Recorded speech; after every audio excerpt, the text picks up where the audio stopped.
Hello mga kabayan, ito na naman at mag-prepare naman tayo ng aking lulutuin nitong tanghali, kanilang uulamin.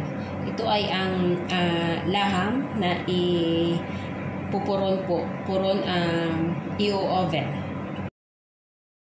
Ayan, at ilagay ko na dito yung laham, lagyan ko siya ng bell pepper, lagyan ng tomato, lagyan ko siya ng white onion. Hihiwain ng malalaki yung white onion at saka itong garlic ay wag nang slice. Ito na, buo na siya at lagyan siya ng pepperoni, yung siling maliliit.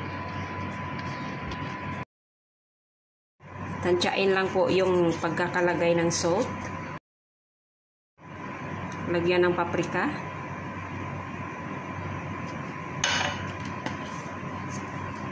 Lagyan ng pepper powder.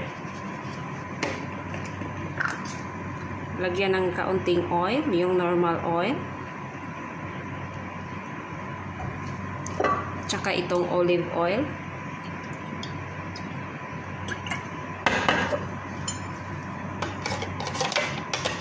Tsaka lagyan din siya ng butter ghee.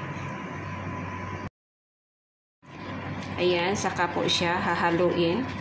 At ibalit lang natin ito ng maigi sa aluminum foil.